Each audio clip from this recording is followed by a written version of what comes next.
everybody, welcome back to the basement, welcome back to the layout. Today we're going to be checking out a great new Premier Line locomotive from Atlas Model Railroading. It is the GP38-2, and we're going to check it out right here on Chris's Trains and Things. Let's go. All right, everybody, so this is a Premier Line locomotive, which means XMTH tooling. We've got this here from Atlas. This was announced in 2024 and delivered in May of 2025. I've got the Conrail version here, but Atlas produced a whole bunch of these, and we'll talk about those in just a minute. Now, the model that we have here is one of the 2-rail versions.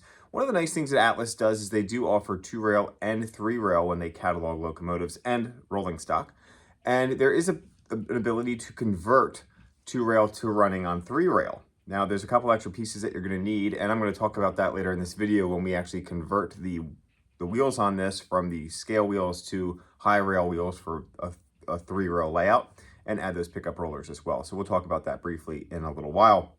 But one of the benefits of 2-rail is that you get nice fixed pilots and some better detailing around the truck area and the front and rear pilots, mostly getting those fixed pilots. That's really the key here, which you don't get on the 3-rail model. When the truck turns, the whole front pilot turns.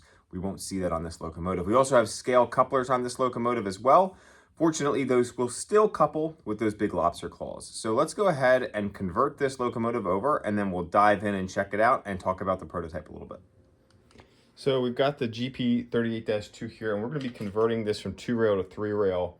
So what's the difference? Well, here are our 2-rail trucks, so you can see those scale wheels. Here are 3-rail trucks. You can see the difference in the flange sizes there as well for the high rail. These also have traction tires on them, and these do not. So these ones slip a little bit more on the 3-rail track.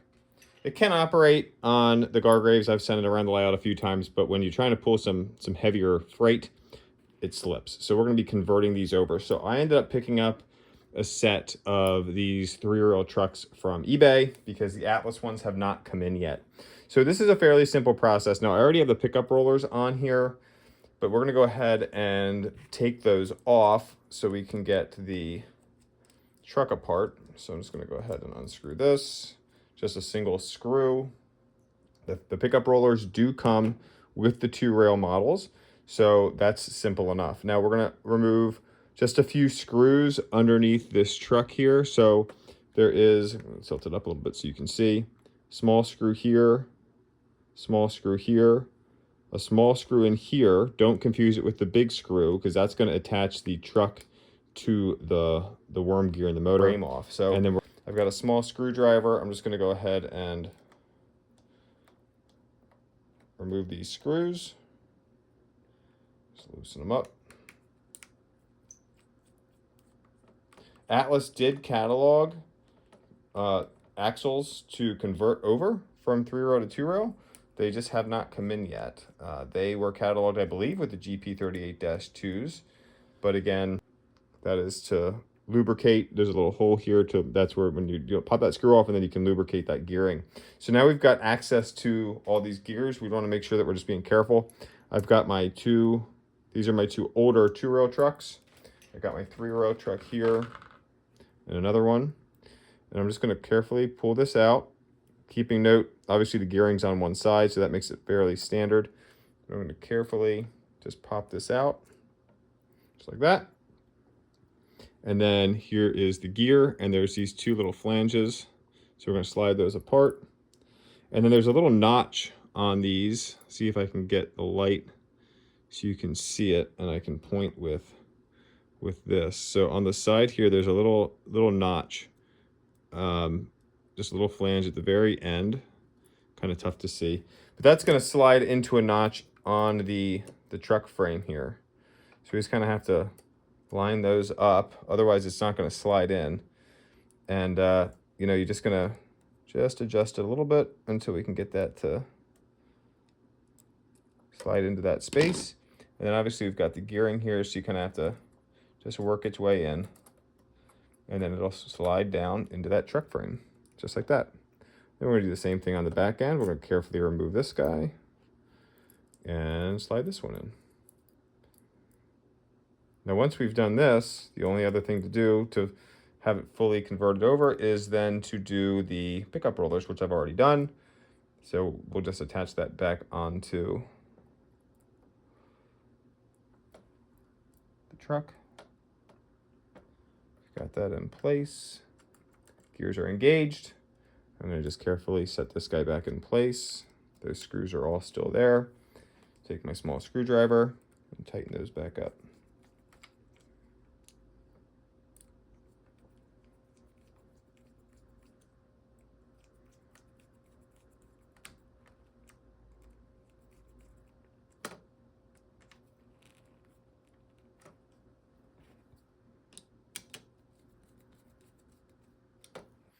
All right, and the pickup roller has one screw hole and these little notches, and that screw hole's right there. So kind of fit the truck in to place.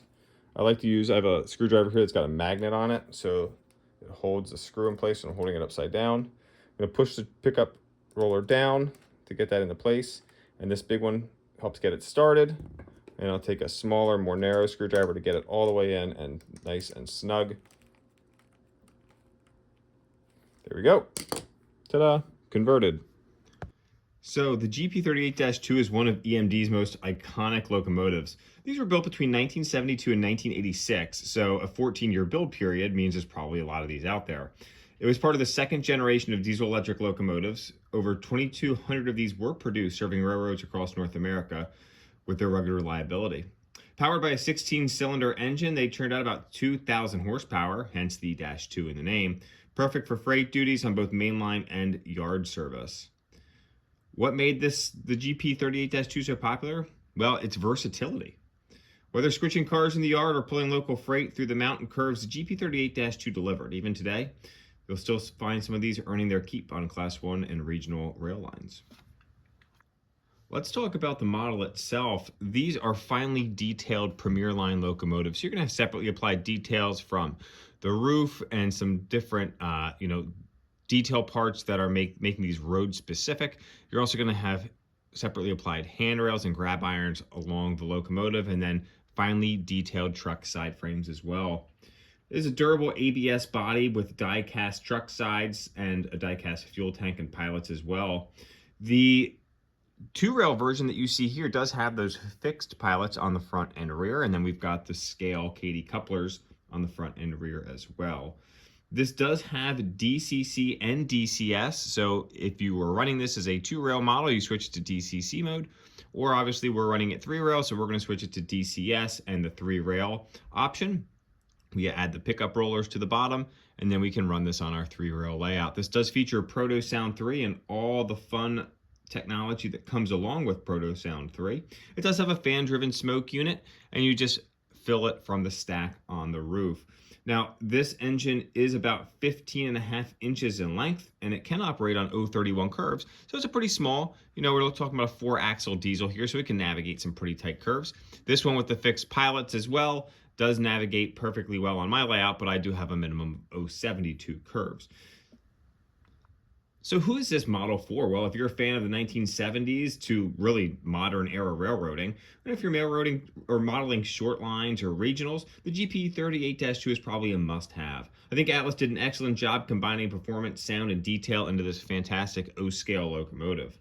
With so many road names and weathering options available, it's easy to find one that fits right into your roster. Atlas did do a number of different road names when they produced this model.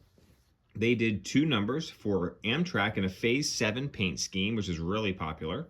They also did 2 for BNSF. They did Canadian Pacific. They did a chassis system version, which I've seen pictures of, and that one looks fantastic. 2 of the Conrail versions, like the ones you see here. They did a Genesee and Wyoming Heritage version. They did a green Reading and Northern 40th Anniversary version. 2 road numbers for Rock Island. And then they did a 2 Vermont Railway versions as well that are really sharp looking too. Now, most of these are sold out from Atlas's website. However, it looks like there are a few that are still in stock. Both BNSF versions are still in stock from Atlas, and I believe one of the Amtrak versions here, it still says pre-order on their website, so perhaps that one hasn't come in yet. I do know that these came in different containers when they were shipped over, and therefore some people received theirs while others did not. I don't believe my buddy RJ has received his Amtrak version just yet, But stay tuned for that to arrive, and it will be available for view on his channel shortly thereafter, I'm sure. One of the issues I have with my model is if you look at the front here, you'll see that the floor decking is not level there at all. On this side over here, the floorboard's actually peeling up. You can see right above that F back here, floorboards are peeling up. I was told just glue them back down, which is fine. We can certainly do that, but just kind of bummed out. I'm more frustrated about the fact that that front end isn't quite level.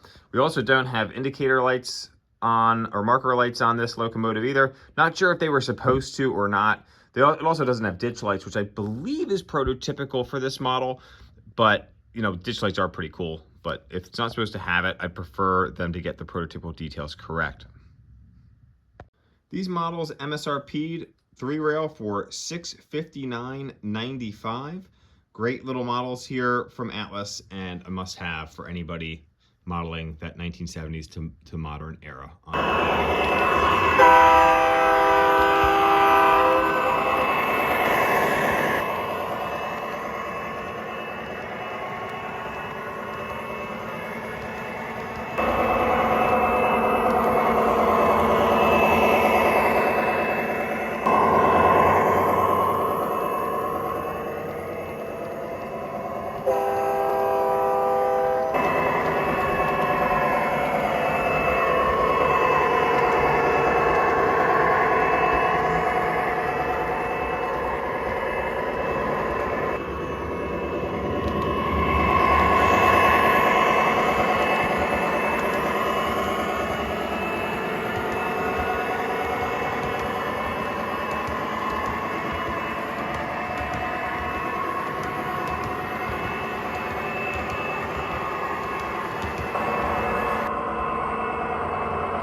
Thanks for watching this one, guys. Let me know what your thoughts are.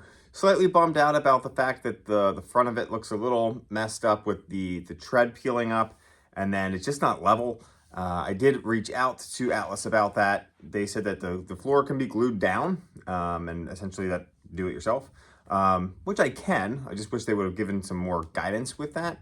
But the fact that the front end isn't even level, just some QA issues there. Now, I know that we've seen this with Lionel, and we talked about that on the channel, but Atlas is usually known for being really, really great quality products without much QA issues.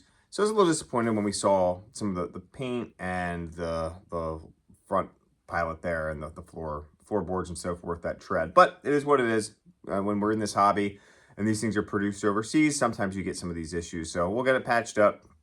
Just kind of bummed out that this is just the way that it worked out for me, but hey, we'll get it fixed. So anyway, thank you so much for tuning in, guys. Leave me a comment what your thoughts are on this. Did you pick one of these up? And if so, which one did you grab? We'll catch you on the next one.